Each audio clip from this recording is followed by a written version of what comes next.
प्यारे बच्चों, आज की कक्षा में हम पुस्तकालय विज्ञान की प्रारंभिक जानकारी देंगे कि आखिरकार ये पुस्तकालय विज्ञान विषय क्या है। प्रदेश सरकार ने इंटरमीडिएट स्तर पर व्यावसायिक शिक्षा को विषय के रूप में लाए।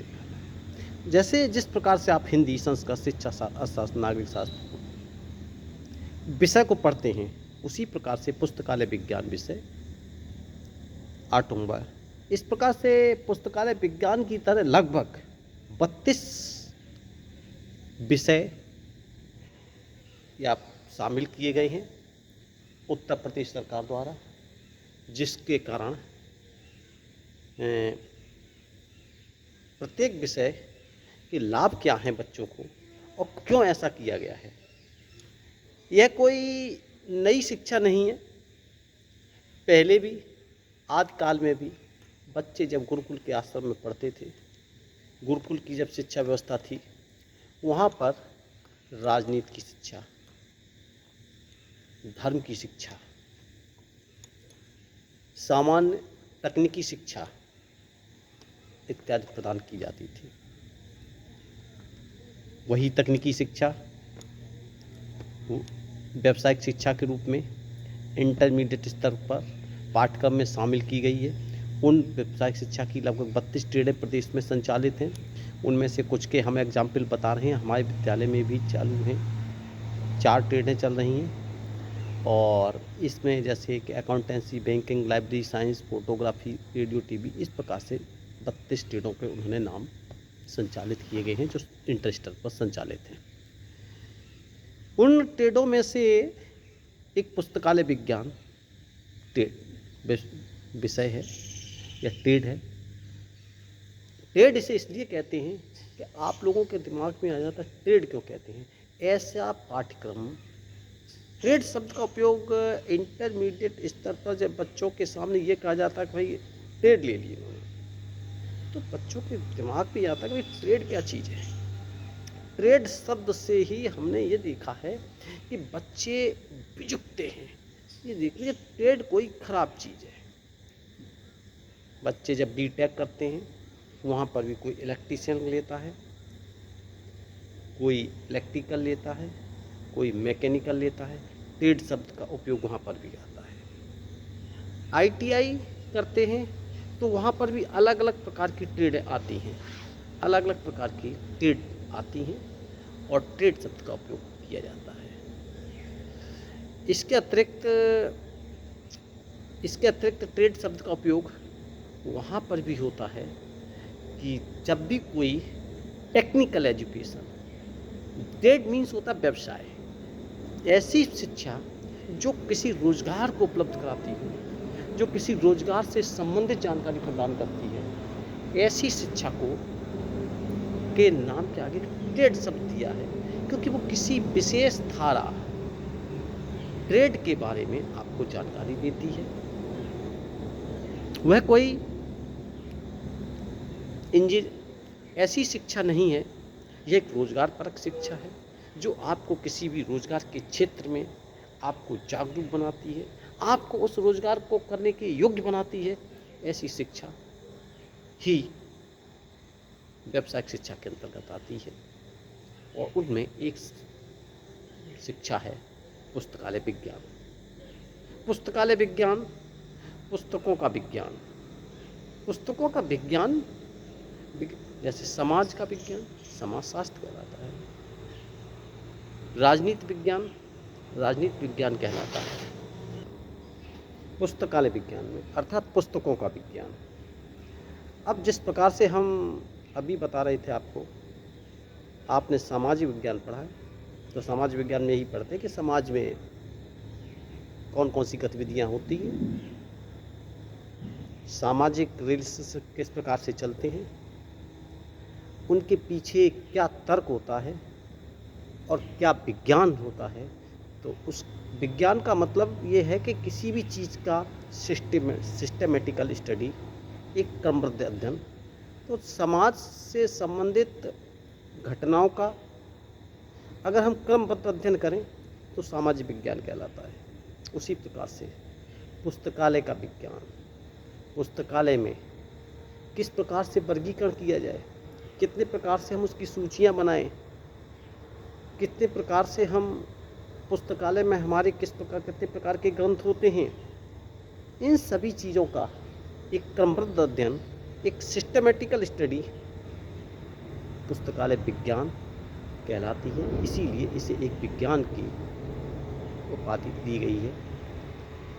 अब पुस्तकालय विज्ञान में प्रमुख रूप से 5 सिद्धांत सबसे प्रमुख हैं। इन 5 सिद्धांतों का आविष्कार डॉक्टर एस रंगनाथन ने किया था। ये डॉक्टर एस रंगनाथन, जिनका पूरा नाम श्यालीराम रामामृत रंगनाथन था, इन्होंने पुस्तकालय विज्ञान के 5 सिद्धांतों का प्रतिपादन किया और पुस्तकालय विज्ञान के इन 5 सिद्धांतों का प्रतिपादन करने के साथ साथ इन्होंने द्विबिंदु वर्गीकरण प्रणाली का भी आविष्कार किया। इनको भारतीय पुस्तकालय विज्ञान का जनक भी कहते हैं। इन्होंने भारतीय पुस्तकालय आंदोलन भी चलाई, पुस्तकालय संघों की स्थापना की, जिसके कारण पुस्तकालय के क्षेत्र में भारत में जो क्रांति आई है वो डॉक्टर एस रंगनाथन की देन है। जिस देश में अच्छे पुस्तकालय हैं, अच्छे धर्म ग्रंथ हैं, और धर्म ग्रंथ होना ही काफ़ी नहीं है, उन धर्म ग्रंथों का उपयोग करने वाले भी लोग हैं, तो वो देश बहुत अधिक विकसित हुए हैं। और जिन्होंने एक पुस्तकालय के क्षेत्र को अनदेखा किया है, वो आज भी विकासशील की श्रेणी में आते हैं। तो पुस्तकालय विज्ञान में के पाठ्यक्रम में हम आपको पढ़ाएंगे कि पुस्तकालय में वर्गीकरण कैसे किया जाता है, सूचीकरण कैसे किया जाता है, पुस्तकालय में किस किस प्रकार के ग्रंथ होते हैं, संदर्भ ग्रंथ कौन कौन से होते हैं, ये सारी चीज़ें बताएंगे। लेकिन अगर इन सारी चीज़ों में हम पहला पेपर है पुस्तकालय प्रबंधन एवं संगठन और संचालन, लाइब्रेरी मैनेजमेंट का पुस्तकालय का सर्वोच्च अधिकारी होता है लाइब्रेरियन। अब उसकी ड्यूटी बनती है कि हम पुस्तकालय का संचालन कैसे करें, उसके लिए क्या योग्यता होनी चाहिए, और किसी भी व्यक्ति को लाइब्रेरी के क्षेत्र में अपने रोजगार को पाने के लिए, रोजगार को आजमाने के लिए आवश्यक होता है कि उसे पुस्तकालय के 5 सिद्धांत आवश्यक हैं। और आज हम आपको पहले पुस्तकालय विज्ञान के 5 सिद्धांत बता रहे हैं। वो 5 सिद्धांत हैं, वो क्रम से ही आपको याद करने हैं। पहला सिद्धांत, पुस्तकें उपयोग के लिए।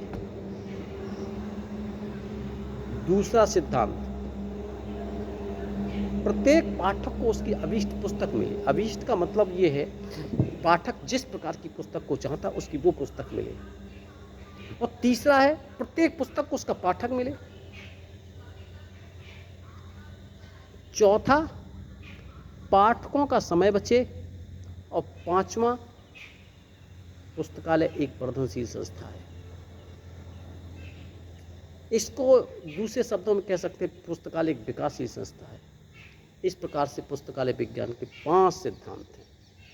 सिद्धांत नंबर 1 की हम व्याख्या कर रहे हैं। पुस्तकालय में पुस्तकें उपयोग के लिए हैं, पहला सिद्धांत। अर्थात ये भी कह सकते हैं शॉर्ट में पुस्तकें उपयोग के लिए हैं। अब प्रश्न आता है कि पुस्तकें उपयोग के लिए कैसे हो सकती हैं। अगर किसी पुस्तकालय में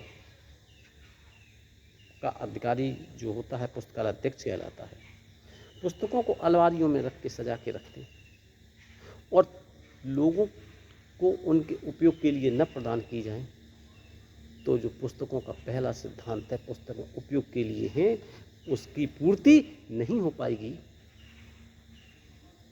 भारत में प्राचीन समय में पुस्तकों के उपयोग से अधिक उनकी सुरक्षा पर बल दिया जाता था। अब पुस्तकों के उपयोग से अधिक उनकी सुरक्षा पर बल क्यों दिया जाता था?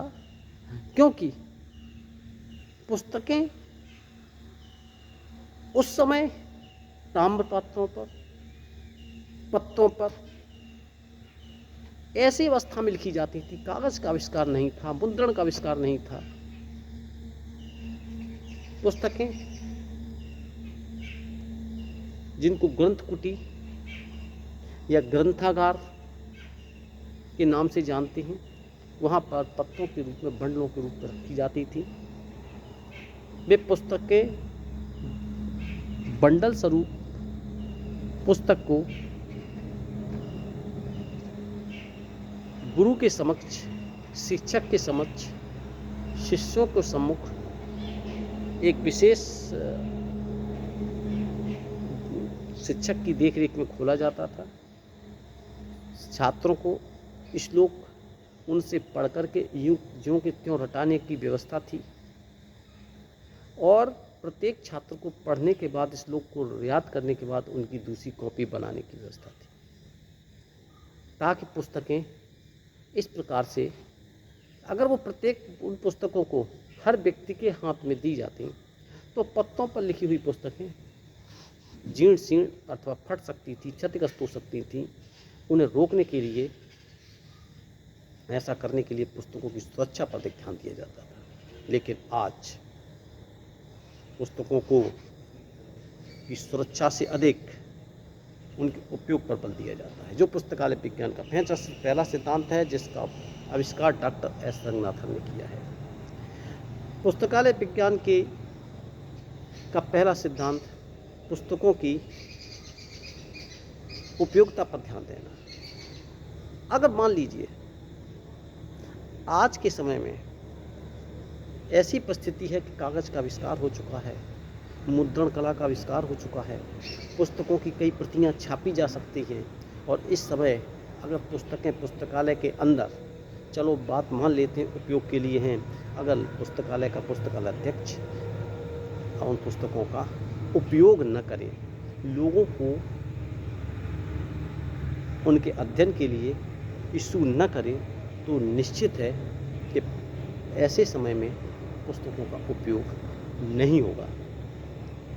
और पुस्तकों का उपयोग न होने के कारण वे पुस्तकें ठीक उसी प्रकार से होंगी जिस प्रकार से किसी कब्रिस्तान के अंदर, किसी भी कब्रिस्तान के अंदर तमाम मृत व्यक्तियों के कब्र बनी होती हैं, और उस कब्रिस्तान की देखरेख करने वाला व्यक्ति जो काम करता है वही एक पुस्तकालय अध्यक्ष का काम होगा। कहने का मतलब ये है, प्रत्येक व्यक्ति को, लाइब्रेरियन को अपनी ये ड्यूटी मालूम होना चाहिए कि पुस्तक के उपयोग के लिए हैं, उपयोग करने के लिए उसे वो सारे प्रयास करने चाहिए जिससे कि प्रत्येक पुस्तकों का उपयोग होता रहे, लोगों को पुस्तक मिलती रहे। पुस्तकालय खोलने का उद्देश्य अध्ययन है, अध्ययन होता रहे, और लगातार अध्ययन होने से पुस्तकें का जो उद्देश्य है, अधिक कॉपी बनाने का उद्देश्य है, राष्ट्र का जो उद्देश्य है, लोगों को ज्ञानवान बनाना और एक अच्छा नागरिक बनाना, वह संकल्प तभी पूरा हो पाएगा जब पहले से डॉक्टर एस रंगनाथन द्वारा बताए हुए पहले सिद्धांत, अर्थात पुस्तकें उपयोग के लिए हैं, उस पहले सिद्धांत का हम उपयोग कर सकें। अब प्रश्न आता है कि हम पुस्तकों का उपयोग कर कैसे सकते हैं, कैसे हो, उसके लिए क्या करना चाहिए। अगर मान लीजिए आपको हम इन कुछ पॉइंट हम बता रहे हैं, उसमें कई बिंदु हैं। जैसे पुस्तकालय का स्थान की हम बात कर रहे हैं, पहला पॉइंट, अगर पुस्तकालय का स्थान बस्ती से दूर बियाबाद जंगल में कर दिया जाए तो क्या पुस्तकों का उपयोग हो पाएगा? मैं समझता हूँ कि नहीं हो पाएगा। आप भी समझते हो कि नहीं हो पाएगा। भाई, लोगों को आने जाने की परेशानी होगी। तो कभी भी किसी भी पुस्तकालय को खोलने से पहले यह भी होना चाहिए कि पुस्तकालय बनाने का या स्थापित करने का स्थान ऐसा हो जहां लोग आसानी से आ जा सकें, अपनी फुर्सत के क्षणों का उपयोग कर सकें। अब बियाबान जंगल में कोई पुस्तकालय खोल दिया तो क्या लोग आ पाएंगे? मेरा मानना है नहीं आ पाएंगे। और पुस्तकालय विज्ञान का जो पहला सिद्धांत, जिसको हम पहला सिद्धांत भी कहते हैं, पहला नियम भी कहते हैं, 5 सूत्र भी कहते हैं, पुस्तकालय की 5 सूत्र कहे जाते हैं। और 5 सूत्र में से पहले सूत्र का तो उपयोग नहीं हो पाएगा, क्योंकि लोग आ ही नहीं पा पाएंगे, लोगों के आने जाने की सुविधा नहीं होगी। तो कहने का तात्पर्य है, पुस्तकालय का खोलने का स्थान ऐसा होना चाहिए जहाँ प्रतिदिन अपने रोज़मर्रा के फुर्सत के क्षणों में लोग आसानी से आ जा सकें, बेरोक टोक आ जा सकें। और इस प्रकार से जब ये हम व्यवस्था होगी, लोग जब आ जा सकेंगे तो आएंगे, अध्ययन करेंगे। तो पुस्तकालय का स्थान ऐसा होना चाहिए कि बस्ती के निकट आवागमन की अच्छी सुविधा भी होनी चाहिए, ताकि पुस्तकों का उपयोग हो सके। पुस्तकालय के स्थान के बाद पुस्तकालय का समय भी आता है।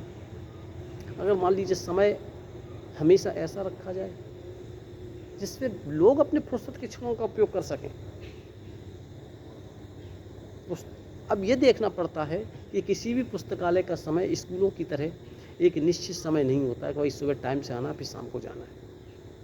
पुस्तकालय का समय एक लाइब्रेरियन को वहाँ की मांग, समाज की आवश्यकता के हिसाब से बदला भी जा सकता है, क्योंकि पुस्तकालय में व्यक्ति, पुस्तकालय जो है बच्चे, बूढ़े, स्त्री, पुरुष, जवान, युवक, युवतियों, सभी के लिए है। सभी इसका उपयोग करें, और इसके उपयोग करने के लिए ये आवश्यक है उनके आवागमन की सुविधा अच्छी हो। और जब आवागमन की सुविधा ही नहीं अच्छी होगी तो अध्ययन और अध्यापन का कार्य संचालन सही ढंग से नहीं चल पाएगा। तो कहने का तात्पर्य है कि पुस्तकालय का पहला सिद्धांत पुस्तकालय का स्थान, और दूसरा स्थान का पहला दूसरे बिंदु पर हम जो आपको ध्यान बता रहे हैं वो पुस्तकालय का समय। तो पुस्तकालय का समय भी इस प्रकार से कर दिया जाए कि लोग अब आसानी से अपने फुर्सत के समय का उपयोग कर सकें और अध्ययन अध्यापन कर सकें। और जब इस प्रकार का कार्य होगा तो देश, समाज, राष्ट्र की प्रगति होगी, लोग ज्ञानवान बनेंगे और देश की प्रगति होगी। ये ध्यान रखें। ये हम अपना उदाहरण एक बताते हैं। मान लीजिए किसी गांव में एक परिवार, कई परिवार रहते हैं, और कोई परिवार जिसके अंदर अच्छी ज़मीन जायदाद वाले हैं, अच्छा मकान है, घर के सभी लोग रोज़गार पर हैं, तो मैं जानता हूँ कि मैं पूछना चाहता हूँ, क्या वह परिवार संपन्न नहीं कहा जाएगा? मेरा मानना है, आपकी भी सोच यही होगी कि वो परिवार एक संपन्न परिवार कहा जाएगा। लेकिन जब पूरे गांव के ही परिवार इस प्रकार से, इसी प्रकार के हों तो पूरा गांव संपन्न कहा जाएगा। और कई गांव अगर इस प्रकार के हों, संपन्न हों, तो हमारा तहसील, उसी प्रकार से जिला, ब्लॉक, तहसील, जिला, प्रदेश भी संपन्न कहा जाएगा। कहने का मतलब, मेरा मानना है कि एक छोटी इकाई, एक गांव का परिवार संपन्न है तो परिवार संपन्न, ऐसे गांव के सभी परिवार संपन्न तो गांव संपन्न, और अगर इस प्रकार से कई गांव संपन्न तो ब्लॉक संपन्न, विकासखंड संपन्न, विकासखंड सभी संपन्न, नगर पालिकाएं सभी संपन्न हैं, तो फिर आप क्या समझ लीजिए कि हमारा देश संपन्न, हमारा राष्ट्र संपन्न, हमारा प्रदेश संपन्न होगा।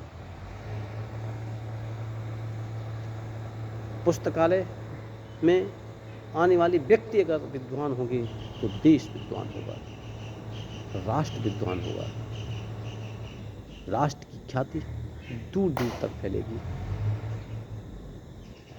आप लोग इसीलिए पुस्तकालय में का समय ऐसा होना चाहिए कि लोग अपनी फुर्सत के क्षणों का उपयोग पुस्तकालय में आकर के करें और अध्ययन अध्यापन करें। अक्सर करके गांव में देखा जाता है कि बच्चे अपने फुर्सत के क्षणों में, हमने भी देखा है कि बच्चे जो हैं कहीं ताश हो रहे हैं, कहीं 18 गोटी खेली जा रही है, वहाँ ध्यान से देख रहे हैं और उसमें लोग जमे हुए खड़े हुए हैं, अपने समय का उपयोग नहीं कर रहे हैं। समय अमूल्य है, टाइम इज कॉस्टली है। जिस प्रकार से अगर आपको उस परम पिता परमेश्वर ने 24 घंटे प्रतिदिन देता है, 24 घंटे प्रतिदिन देता है और 1 घंटे में 60 मिनट होते हैं और 60 का अगर 24 में गुणा कर दिया था तो हम समझते हैं कि 1440 मिनट हो जाते हैं। हमने हमारे घर में हो चाहे आपके यहाँ, अगर एक व्यक्ति को 50 मिनट डेली मोबाइल में फ्री मिलने लगे बात करने के लिए, तो आप कोशिश करें कि मौसी से बात कर लें, बुआ जी से बात कर लें, चाचा ताऊ, उनका उपयोग कर लें, मिनट बेकार नहीं हो। लेकिन भगवान ने आपको 1440 मिनट प्रतिदिन रात के 12 बजे के बाद नेक्स्ट डे के लिए मिल जाते हैं, जिसमें आप भरपूर उसकी कुदरत का ऑक्सीजन इत्यादि प्राकृतिक संसाधनों का उपयोग कर सकते हैं। तो कहने का मतलब ये है कि हम यहाँ ये बताते हैं, लेकिन उस परमेश्वर ने प्रतिदिन आपको 1440 मिनट आपको देता है।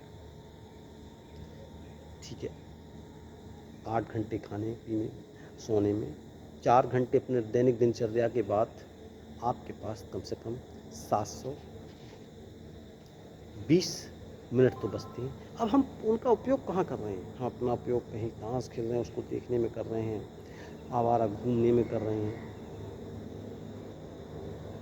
ये चीज़ समय अमूल्य है, ना कि धन अमूल्य है। समय अमूल्य है, धन अमूल्य नहीं है। व्यक्ति का समय बचे, अपने समय का उपयोग करें। व्यक्ति विद्वान होगा तो निश्चित है कि राष्ट्र विद्वान, राष्ट्र संपन्न होगा। इसीलिए पुस्तकालय का समय ऐसा रखा जाए कि लोग अधिक से अधिक अपने फालतू समय का उपयोग करके पुस्तकालय में आकर के अध्ययन अध्यापन का कार्य कर सकें। अब पुस्तकालय का तीसरा बिंदु, भाई पुस्तकालय के उपयोग में बनाने के लिए पहला हमने पॉइंट बता दिया था, बिंदु बताया आपको कि जिसके बारे में हम बता सकते हैं कि पुस्तकालय का स्थान सही होना चाहिए। दूसरा हमने बताया पुस्तकालय का समय भी सही होना चाहिए, ऐसा होना चाहिए कि जिससे लोग उस समय का उपयोग कर सकें। और ये लाइब्रेरियन को सोचना है कि लाइब्रेरी के कर्मचारी जानकारों को सोचना है। और तीसरा है पुस्तकालय में समय के बाद में आता है पुस्तकालय की वर्गीकरण प्रणाली।